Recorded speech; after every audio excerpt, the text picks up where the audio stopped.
Hey guys, it's Simeon. This is Pro Wrestling Unlimited as we are here on the 22nd of February 2020 to talk about everything that went down tonight on Monday Night Raw. And geez, why does my camera look so orange? Let me try to fix that really fast. Go here. Change this setting over here. Oh, that made me. Oh, that didn't work. Try one last thing. There we go. That looks better. All right. With that, we're here to talk about Monday Night Raw. I want to thank you guys. Whoop, punch my microphone. I want to thank you guys for joining me here tonight. Twitch.tv/PWU Unlimited, YouTube.com/Pro Wrestling Unlimited. As we let some more of you jump into the live stream here, we're going to get our polls going. New poll. What did you think of tonight's Raw?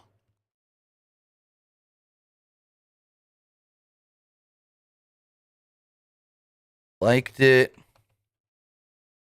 It was all right. I didn't like it.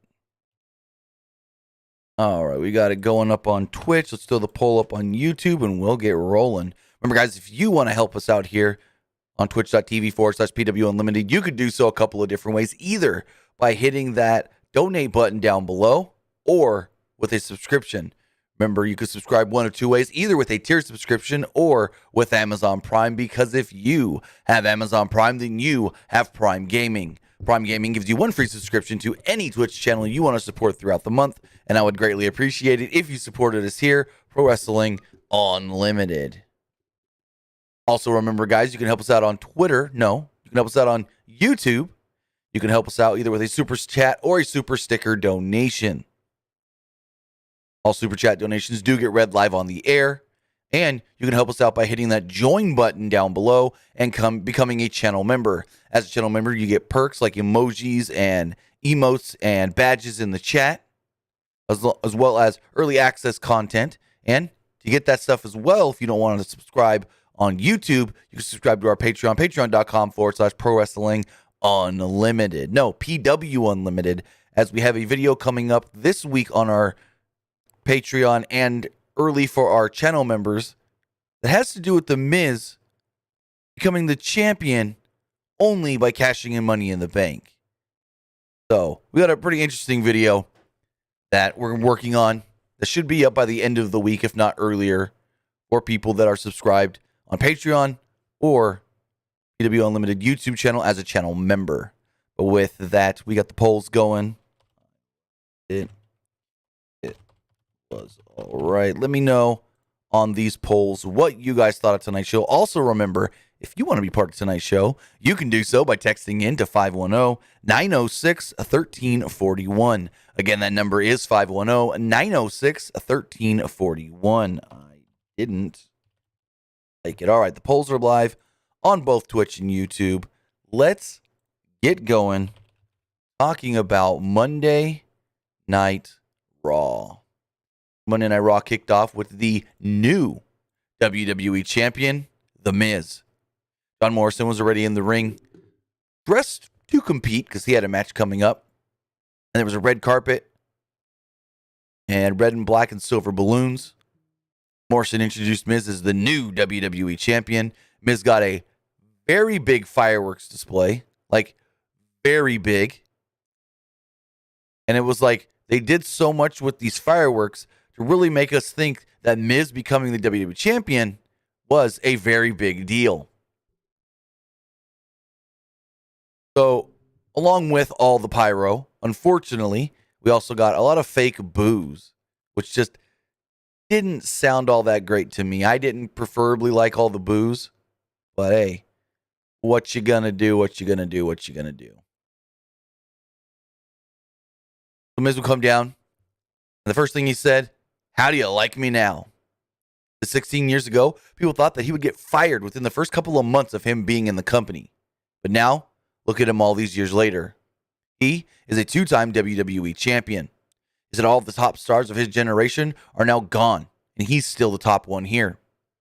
He said guys like Batista, Cena, Triple H, Big Show, Bobby Lashley, Daniel Bryan, Edge, none of them measure up to the star power and the tenacity that he has.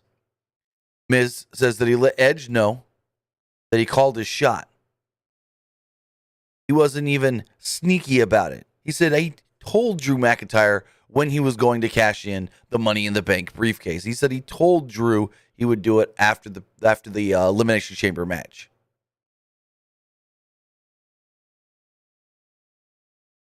Miz ran down all of his accolades, saying he's the first ever, which is true, first ever 2-time Grand Slam champion within WWE. Miz said that he demands respect. Out would then come the Hurt Business, Bobby Lashley, and MVP. Lashley wore an all-white suit. MVP walked down with a single crutch like he had been doing for the last week. MVP congratulated The Miz. He noted that The Miz forgot to mention Bobby Lashley wrecked Drew McIntyre, which allowed Miz the opportunity to cash in. Miz said that he was getting there and thanked them both. Miz said that he and Morrison had more celebrating to do. They're about to leave when MVP stopped him and goes, whoa, whoa, whoa, what about our deal? Remember the deal we made? Since Morrison cost Lashley the U.S. title, we're going to give something back to Bobby. Bobby Lashley helps you, and you give him that first title shot, that first opportunity at the WWE Championship. Miz said that he agreed to the deal, but didn't say when he would defend the title. Miz had a lot of commitments and no time right now. MVP reminded Miz that he just said Lashley didn't measure up to him. Miz tried backtracking, but Lashley grabbed him by the tie and told him, you've got 1 hour to give me a decision. And you know what I want. And if you didn't, Miz would be on a new reality show called How Lashley Sent Me to the Emergency Room. Lashley threatened to violently take the WWE Championship from The Miz and said that would be awesome. So, I love how they're really building up Lashley here. We know what's going to happen. Lashley's going to get that title from The Miz and then go all the way to Mania as the champion and unfortunately most likely lose it to Drew McIntyre. So Drew McIntyre can get that big in front of a crowd at WrestleMania championship win pop. So in the back, Lucha House Party congratulated Riddle on winning the title last night, the U.S. title. Riddle was happy about winning a game of Call of Duty. He's like, yeah, I got my first dub in Warzone. How cool. And Lindsay Dorado was like, no. Talk about you winning the U.S. title, bro. And Riddle's like, oh, yeah, that was cool, too. Rollins goes, don't you have a match coming up against Morrison on the other side of the dome? And Riddle goes, it's all good. I got my trusty stallion scooter here. So let's go. And he rode it off like he was riding a horse. He also said that he likes the eagle on the belt. He's like, I like the eagle on this belt. I think I'm going to call it Travis. Whatever. The announcers then clarified that Miz didn't actually have a full hour to give Lashley an answer. He had till 9 p.m. Eastern. And then they kept playing a countdown clock throughout every segment, like between segments.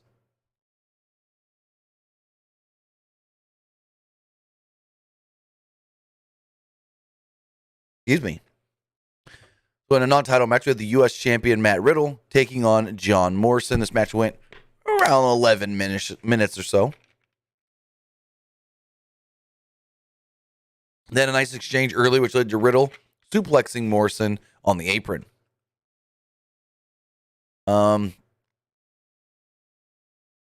Riddle, after a commercial break, used a forearm strike and an exploder suplex, a penalty kick, and a floating bro to the outside, followed by a German suplex in the ring for a 2. Morrison came back with a Spanish fly off the middle rope for a 2 of his own. Riddle then hit the bro to sleep, and Morrison came right back up with the super kick. Morrison went for a Starship Pain, but Riddle caught him in the bro derrick and pinned him to pick up the victory. So the U.S. champ does actually pick up the victory here. One cool thing is I was told by a friend in Canada that they were actually, because apparently on Sportsnet, NXT will start airing live on Wednesdays now in Canada. And tonight, they basically all confirmed that with commercials during Raw for NXT in Canada on Sportsnet. So that's really cool to see that now in Canada, they'll be able to watch NXT completely live on one of their own networks. You don't need like a VPN or wherever else you were trying to do it. We then got a Ria Ripley hype video saying that Ria Ripley is coming to Monday Night Raw, which I think that's the right move. I think putting her on Raw over SmackDown is the right move. It only said coming soon, so we don't know when she's actually coming to Raw. In the back, before they went to the back, the commentary team congratulated Bad Bunny on being on SNL and boasted that he brought the 24/7 title with him. They said that he'd be on the show later tonight in Damien Priest's corner, and then he showed up on the show next. Sarah Schreiber interviewed Bad Bunny. He said you can expect to see him every single week with this 24/7 championship on his shoulder and Damien Priest by his side. R-Truth was nearby with a referee, presumably trying to sneak up and go after the title. But Priest told Truth, Truth, we could see you. And Truth tried to play dumb, saying, oh, I'm just here because I remember when I saw that guy and Michael Jordan take on the Monstars. He frickin' thought the Bad Bunny was Bugs Bunny. And Priest was like, this is Bad Bunny, that's Bugs Bunny. And Truth goes, my bad, Bunny. Priest didn't seem amused. Bad Bunny didn't seem amused. And Truth just ended up leaving. We then see Miz with Adam Pearce. Pearce actually agreed that Miz's statement with Priest. Pearce. All kinds of flustered right now. Pearce actually agreed with Miz's statement earlier. People doubted him, but now he was the champion. Now the time was for him to take all challenges and challengers on straight head on. He said there's no bigger challenger right now, though, than Lashley. Miz wanted a challenge, but he didn't want that tonight. He said, give me time. Give me some time to warm up. Priest said, but you made a deal with MVP. Miz goes, well, it wasn't in writing. And basically Priest just goes, no. Pierce, I don't know why I keep saying Priest. Pierce, he goes, no, you're going to have to give him that answer by 9 o'clock. Time's ticking. So thank you to Ruben 1994 in the Twitch chat for the bit donation. Really do appreciate that. Interesting, though, that we didn't see any Drew McIntyre live on the show. We saw video clips of when he got cashed in on, but no actual Drew McIntyre, which is very weird because other than the 2 weeks he was out with COVID, I don't remember the last time there was a show where we didn't get some sort of a Drew McIntyre segment. You can let me know in the comments below or the live chat. Excuse me. And I'm not talking about, I don't remember the last time we didn't see Drew wrestle on Raw. No, not that. I don't remember the last time I watched a Monday Night Raw, again, other than the 2 weeks where he had COVID, that he wasn't in some sort of a segment, whether that was a talking segment, a match, or something. Like, even the weeks he had COVID, he appeared on the show in freaking cell phone video form. So, geez, thinking about it, it's been a long time since we've had a show with no Drew. Next up, we had Kofi Kingston and Xavier Woods, The New Day, taking on T-Bar and Mace of Retribution. Match only really went about 3 minutes long. Retribution seemed to have it won early on after giving Kofi Kingston a double choke slam and knocking Xavier Woods off the apron, but Ali didn't want them to just go for the pin yet. Ali said, do it again. Do it again. This allowed Woods time to regain his composure and toss Mace from the ring, while Kingston gave T-Bar trouble in paradise and then pinned him. Ali, this made no fucking sense, would then grab the mic and tell them that all they do is let him down. They always let him down, and he can't trust them. He said he carries them on his back, and they never do what he asks of them. And my first thought was, No, bro. Doing what you ask of them actually lost them the match, you dumb fuck. If Mace would have just went for the pin after that first double chokeslam on Kofi, they would have won. But no, Ali had to go, do it again. And that's why they lost. So, Ali, you may need to look into that mirror and say, oh, I don't want to be a hypocrite, because they followed my instruction and lost. Telling them to follow your instruction and they'll win, no, didn't happen. Didn't happen, bro. We go into the second hour, and Adam Pearce is in the ring. Calls out Lashley, calls out Miz. Miz comes out wearing a suit, and Lashley wasn't happy about that as he is in gear ready to fight. Miz said that he needed more time. Lashley told him, stop wasting my time. You wasting your time is like me wasting my money, and I don't like to waste my money. I feel like I'm going to sneeze, but it won't come out. You guys hate that? I hate that. Miz tried to plead with MVP. He said, hey, give me a week. Next week I'll defend this title against you. Just give me a week. And before anything could really be said, out would come Braun Strowman. Strowman, not particularly the best here. He said, I'm the one who should be getting a shot at the WWE Championship. I clarify better than everybody, especially Bobby Lashley. He meant qualify, but he's like, I clarify. So, yeah. Out would then come Shane McMahon. Piped in loud Shane O'Mac chants, and Shane and Adam Pearce, or Shane said Adam Pearce needs to tighten things up around here. People just running around trying to tell him what to do, even though he runs the show. Shane also told Strowman that he couldn't just storm down here and demand stuff. Shane reminded him that you're a former Universal Champion, and how it worked at Elimination Chamber is only former WWE champions were in the match. Strowman said, Shane, you suck. Miz, you suck. Bobby Lashley, you suck. This whole situation sucks. Strowman goes, I want a title match and I want it tonight. Shane then goes, you know what? That idea sucks.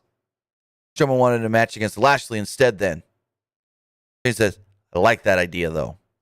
He goes, here's what we're going to do. Bobby Lashley, Braun Strowman. If Braun Strowman wins, he gets to challenge for the WWE Championship next week, and the match will be made a triple threat. Miz defending against both Lashley and Strowman. And Miz looked so scared when Shane said that. Miz looked like someone just, I don't even know, like he saw the devil or the boogeyman. And not, I'm coming to get you, boogeyman, like the real boogeyman. Anyways, Braun Strowman then said he can get behind that idea, but with his back turned to Bobby Lashley chop blocked him in the back of the knee. Miz and Morrison then ran from the ring.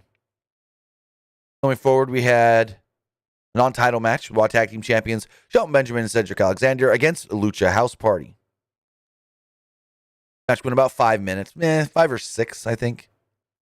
Hurt Business beat the crap out of Lucha House Party for the first few minutes of the match until Grand Metalik gave Benjamin a tilt-a-whirl DDT, and Dorado followed up with a splash for a near fall after Alexander broke up the cover. Now remember, this was a tornado tag team match, so every guy is legal at all times. Everyone's legal at all times, and you don't have to worry about tagging in and out. Give me 1 second, guys. I got a message here that may be pertaining to...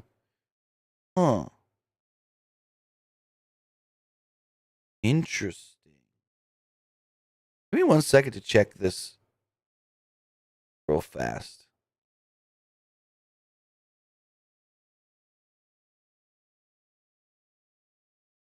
Okay. So I got some info pertaining to the WWE title picture going forward through Mania, but I'm not going to say what I was just told until I get my second source to clarify the same thing. So if we get that other info by the end of this show, then I'll let you guys know what I just read. But it's basically what I was assuming is going to happen at WrestleMania is what the current belief is going forward. What everyone backstage thinks is what they're going to be doing with the WWE title. I mean, you guys could probably predict it yourselves. All right. So, like I said, this was a tornado tag team match. Benjamin at one point took control and tackled Metalik before Alexander gave Dorado a knee strike, and Benjamin followed up with the pay dirt to pick up the victory. This match was really fun. Give me more tornado tag matches. This tornado tag match was really, really fun. And I'd be down to seeing more of these tornado tag matches. I think Byron Saxton said on commentary, it's been a long time since we've had a tornado tag team match on Raw. So next up, Damien Priest took on Angel Garza in about a 6-minute match. Garza had control early, but Priest came back with a broken arrow for a near fall. Saxton said, "I'm surprised Garza kicked out." Garza used a running clothesline to knock Priest from the ring. Garza taunted Bad Bunny and invited him into the ring.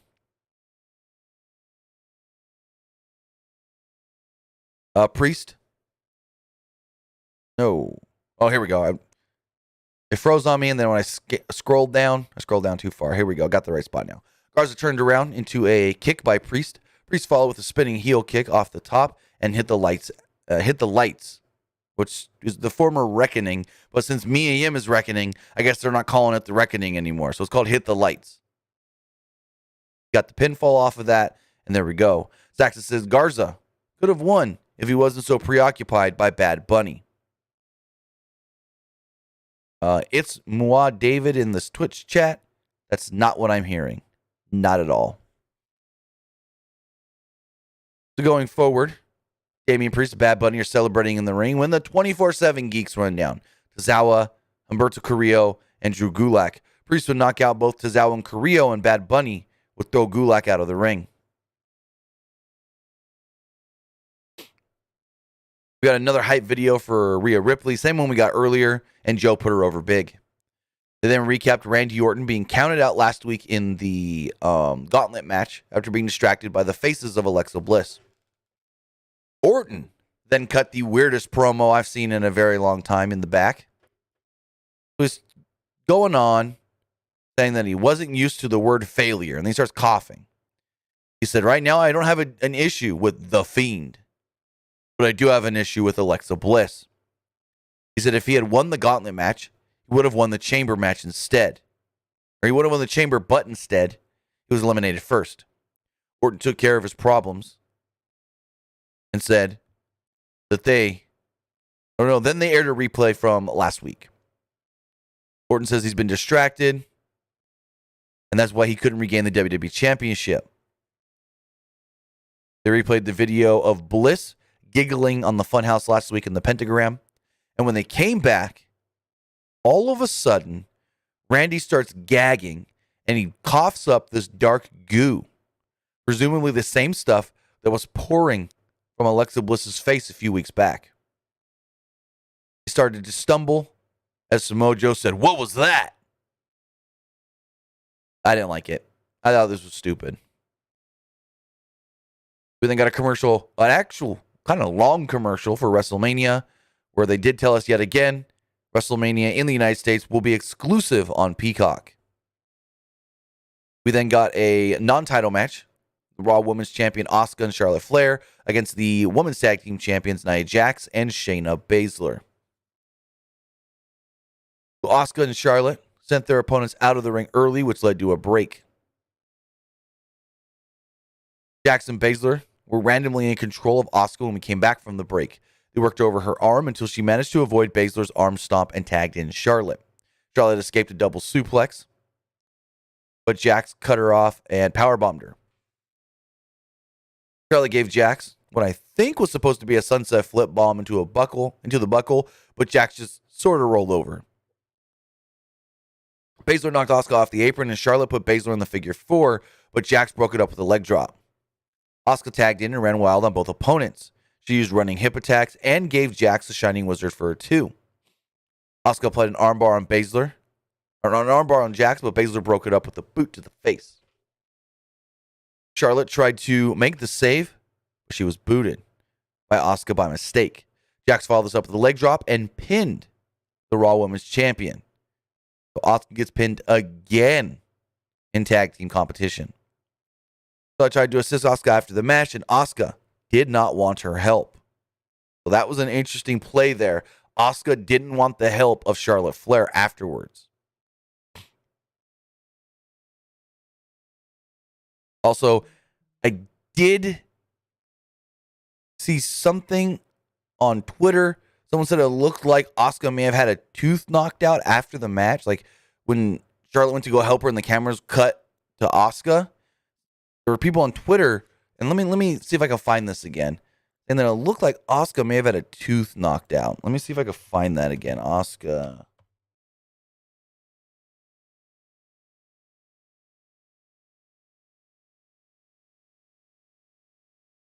Now I can't seem to find that tweet. Yeah, I can't find it anymore. But some were saying that from that boot by Shayna, it looked like she may have had a tooth knocked out. Next up, we had a match between Sheamus and Jeff Hardy that went about 10 minutes. Hardy knocked down Sheamus early before a commercial break, but Sheamus was in control when we returned. Hardy came back with a jawbreaker, a whisper in the wind, clothesline, leg drop, and a drop kick. But Sheamus blocked the splash attempt and cradled Hardy for a 2. Hardy followed with a diving splash for a 2. Hardy hit a twist of fate, but Sheamus moved before he can go for the swanton. Hardy ducked a brogue kick and used a schoolboy for a 2. Sheamus came back with a knee strike and a brogue kick for the pinfall. So Sheamus does end up defeating Jeff Hardy. Then, in probably one of Charlotte's best performances ever, not during a match, she cut just the best promo here on her father. Like, this wasn't the Charlotte remembering her lines robotic dialect. No, this felt real, and this is really good. So in the back, Charlotte's with Rick, and she's like, I can't focus with you here. She said she couldn't believe that Rick danced around after Lacey announced last week that she was pregnant, maybe trying to pretend that he was the father. She said that all she's trying to do is protect their name, their legacy. She said she lost tonight, and this wasn't the performer that she wants to be. Charlotte then told Rick, go home. Rick will then go, whoa, hey, I never claimed that it was my baby.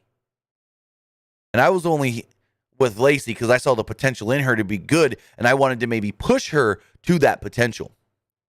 Charlotte said, they saw a lot of potential in a lot of different blondes. We've seen this story before, she said. He said, hey, let me finish.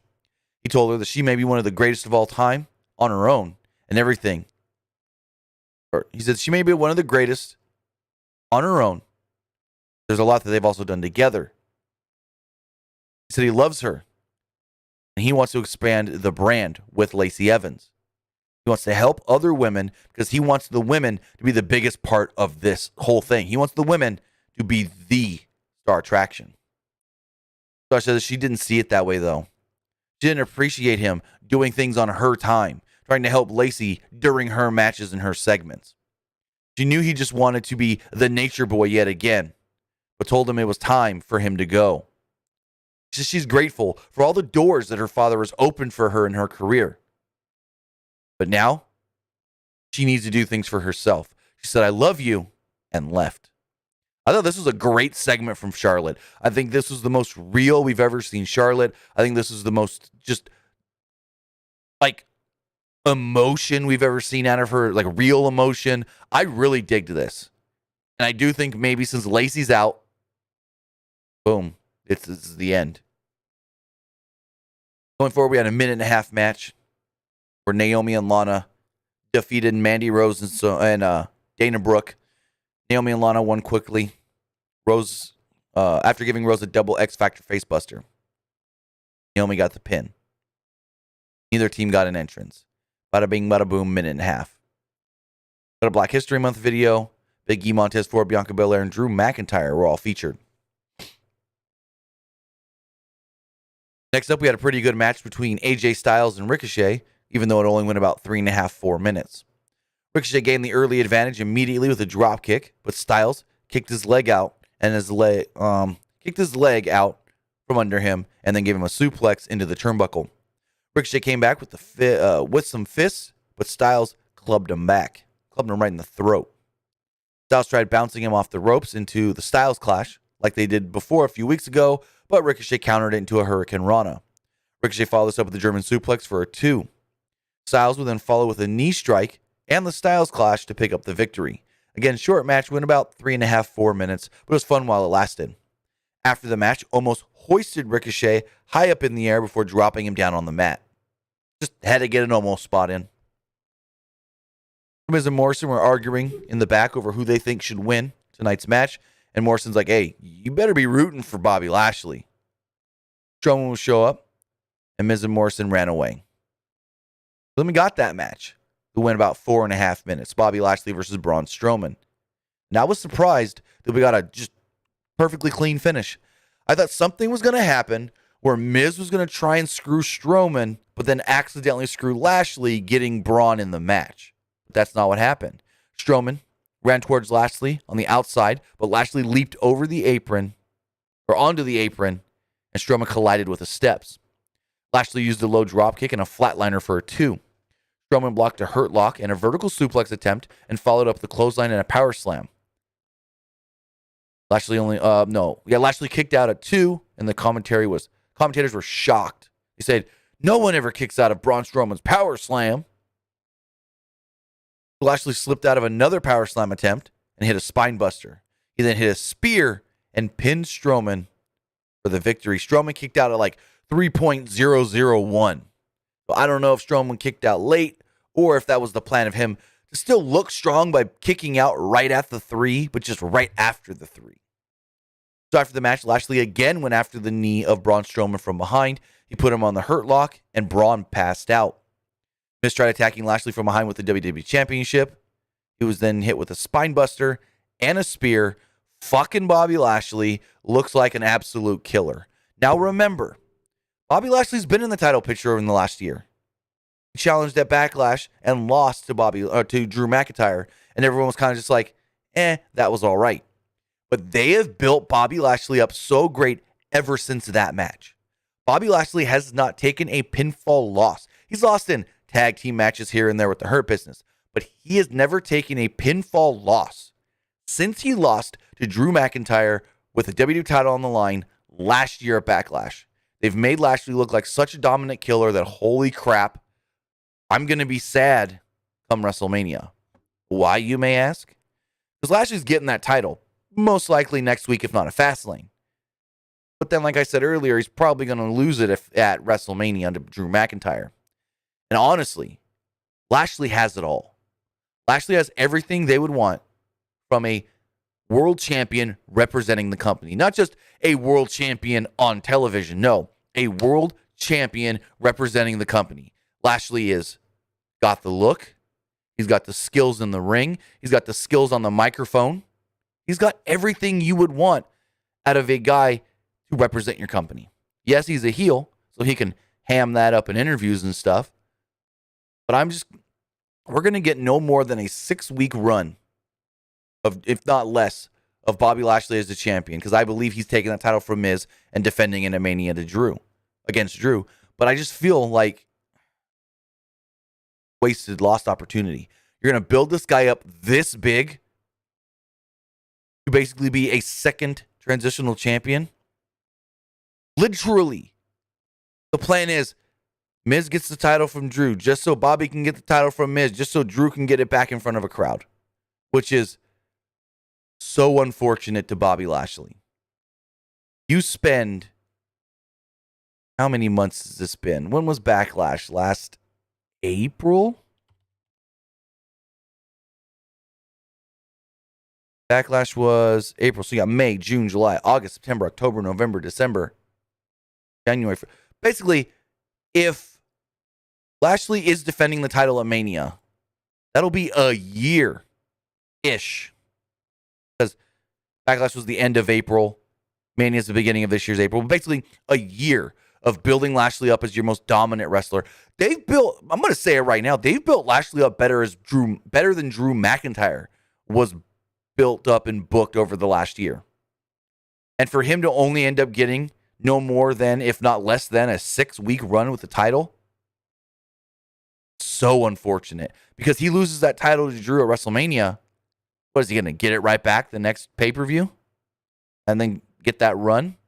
Highly doubt it. Highly doubt it. But with that was Monday Night Raw. Let's check out our polls On Twitch, 80% of you did like Monday Night Raw, 20% did not. Actually, 20%, yeah. No, read that wrong. 80% thought the show was all right. 20% didn't like it, and nobody did like it. 20% did like it, and nobody disliked it. As far as YouTube does go, only 55% of you liked tonight's show. 34% thought it was all right, and 11% thought that, well, you didn't like the show. But with that, with that, we got to check our text messages now to see what you guys thought of tonight's Monday Night Raw.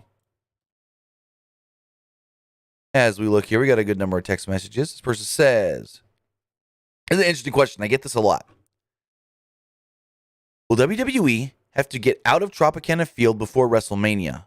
And would they start traveling or find a new Thunderdome?" Now, when is the Tampa Bay Rays? I'm going to do a little investigating here for a second. Because I believe they're going to need to be out before. Because what is the Rays' schedule? Tampa Bay Rays schedule. When's their first home game is what I want to know. The first Rays home game is... Actually,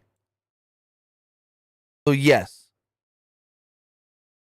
they will need to be out by April 9th, which is the final SmackDown before WrestleMania.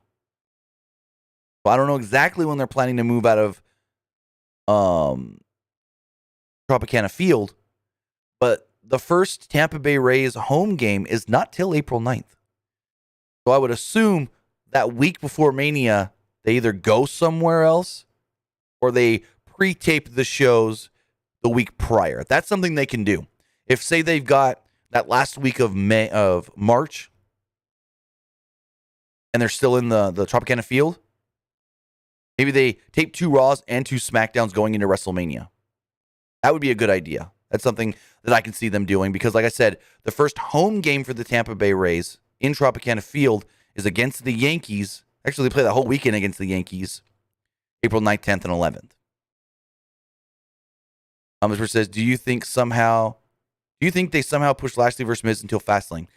There is a good possibility of that, yes. I can see maybe Strowman getting involved next week and causing the match to have like a no contest finish. Person says, do you think shenanigans go down next week? Yes. Good chance. Very good chance. I hope not for Bobby Lashley's sake, but very good chance. Person says, I can't stand Retribution. They're such a joke, especially losing to the New Day. And they've been a joke for basically since they started. Person says, so Ria Ripley will be on Raw. Do you think Eva Marie goes to SmackDown? I honestly don't know. Eva Marie's been around since October and they still haven't used her. This text message here says, do you think they bring Ria Ripley up as a heel challenging Asuka for the Raw Women's Championship at Mania since there are not too many heels built up? I mean, they could, but I wouldn't do it because she's been such a great babyface in NXT and she played the babyface role in the Royal Rumble. So they could, but I wouldn't do it. Person says, if Drew McIntyre gets his title back, either at Fastlane or WrestleMania from Miz or Bobby Lashley, do you see Sheamus getting the one-on-one match opportunity? Drew ain't getting the title back till WrestleMania. That's the plan. It's been the plan since a year ago at WrestleMania. Drew will get that big victory with the title on the line in front of a crowd at Mania. Which was how do you book Rhea Ripley? I honestly don't know. Another one again about Rhea Ripley. Do you think they set up? How do you think they set up the Fiend and now? All I know is it's supposed to be Fiend versus Orton in Mania. I don't know how they get to that. Maybe Alexa does some more of her voodoo and he finally reappears. I don't know. And this last segment says, do you think Priest takes the title off of Bad Bunny? No. That would be a dumb idea because those two are supposed to team together at WrestleMania against Miz and Morrison. So, with that, guys, that's going to do it for our review tonight of a Monday Night Raw. I want to say thank you for joining me here at twitch.tv/PWU Unlimited. I Also, thank you for joining me, youtube.com/Pro Wrestling Unlimited. Remember to follow us on social media. Follow us on Facebook, facebook.com/Pro Wrestling ULTD. Follow us on Instagram by searching for Pro Wrestling Unlimited. And follow us on Twitter at PW Unlimited. We'll be back live again on Wednesday for AEW and NXT. So have a great night, and I'll see you next time. All right. If you're